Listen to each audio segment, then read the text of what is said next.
బకాసురుడు యొక్క సోదరుడే అగాసురుడు. బకాసురుడు అంటే కొంగ రూపంలో ఉన్నవాడు. బకి తర్వాత యొక్క అగాసురుడు. వీళ్ళు ముగ్గురు అన్నదమ్ములు. నా సోదరుడైన బకాసురుడిని కృష్ణుడు నిర్జించాడు, సంహరించాడు. గోపబాలకు అందరినీ కూడా ప్రాణ సమానమైన వాడు కృష్ణుడు కాబట్టి ఈ కృష్ణుని చంపి తినేస్తానని చెప్పి బయలుదేరాడు. అలా అనుకున్నాడు వాడు. వచ్చి కొండచిలువ రూపంలో దారికి అడ్డంగా పెట్టుకున్నట్ట ఒక రోజున ఇది ఈ ఎక్స్కర్షన్కి వెళ్ళారు, వనభోజనాలకు వెళ్ళారు. ఈ అడవిలో పడుకున్నాడు యొక్క అగాసురుడు అనేటువంటి కొండచిలువ రూపంలో. సరే, ఈ కొండచిలువకి ఒక లక్షణం ఉంది, మనం చెప్పుకున్నాం. అజగర అనేటువంటి లక్షణం. అజగర అంటే ఇది ఎవ్వరి వెంట పడదు, ఎవరిని తరమదు, ఎవరిని పట్టుకోవాలని చూడదు. కానీ తన దగ్గరికి వచ్చినటువంటి దాన్ని పట్టుకుంటుంది అంతే.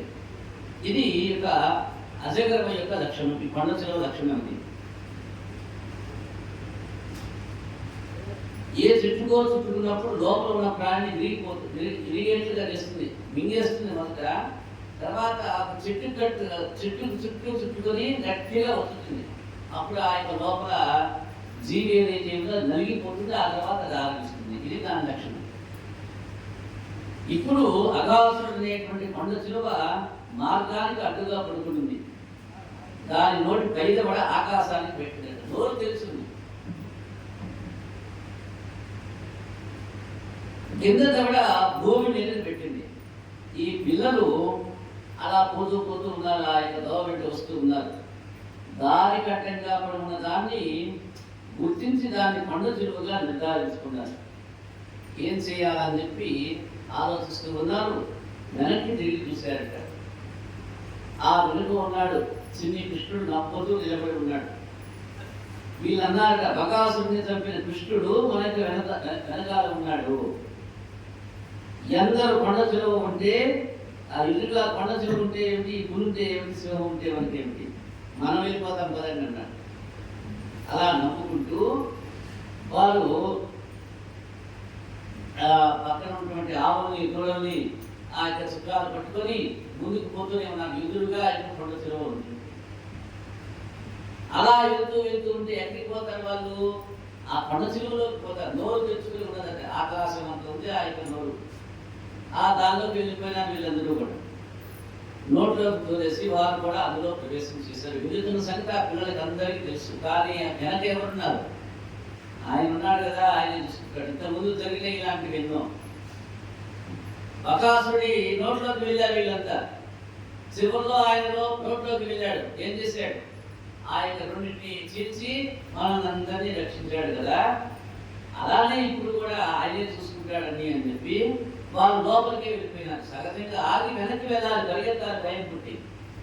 వెనక ఆయన్ని నవ్వుతూ ఉన్నాడు. అంటే మీకేమి ఇబ్బంది బాగానే ఉంటున్నాడు.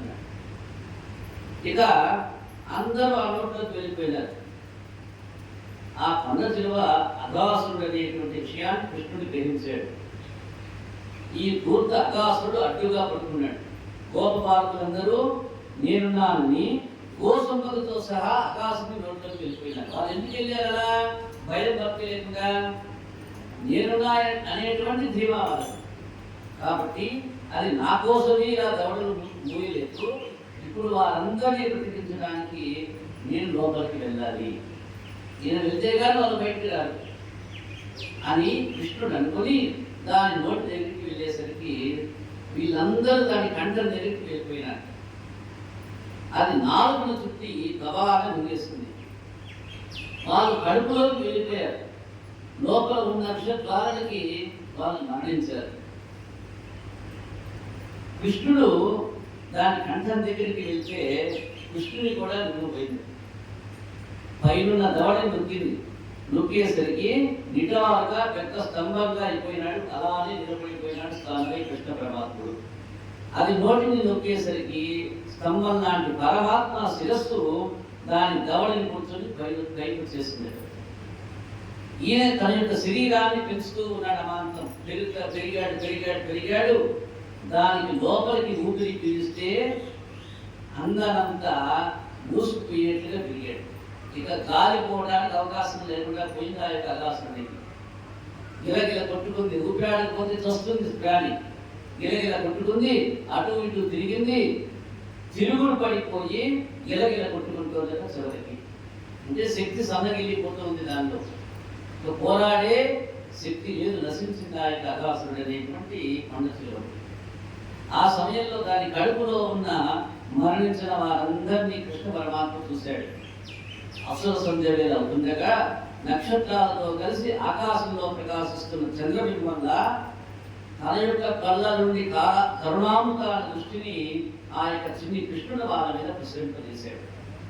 చనిపోయి సజీవంగా పడి ఉన్నటువంటి ఆ యొక్క తన పిల్లలంతా గోపబాలులంతా గోవులన్నీ చిన్న దూడలన్నీ కూడా తన యొక్క కన్ను ప్రసరణ పడగానే సజీవంగా లేచి నిలబడుతూ ఉన్నాయంట.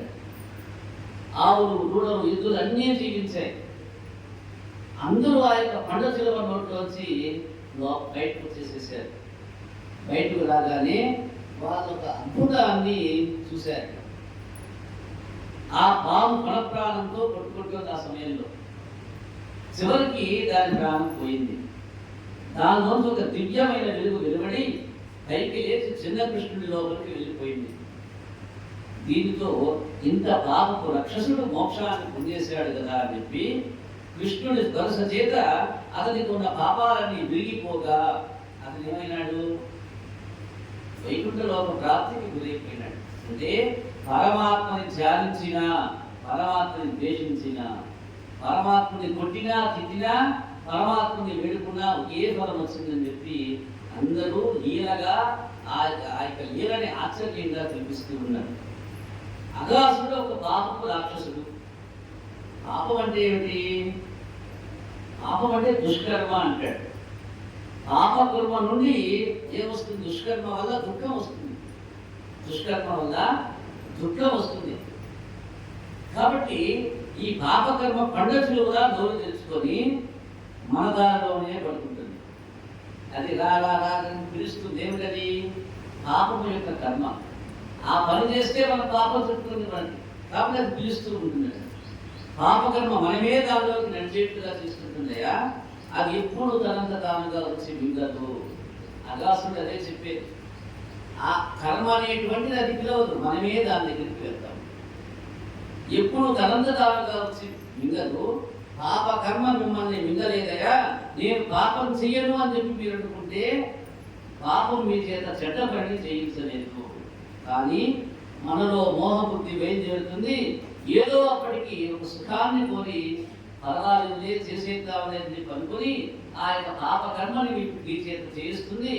అందుకని కొండ శిలువ నోట్లోకి వెళ్ళే వాళ్ళు జాగ్రత్తగా ఆలోచించి అడుగు వేయాలని చెప్పి మనకి అగాసుల వద ద్వారా భాగవతంలో విశదీకరిస్తున్నారు వ్యాస మహర్షుల వారు. శ్రీరమారమణ గోవింద వాసుదేవ వాసుదేవ వాసుదేవ. భోజన విరామం గంటన్నర. అందరూ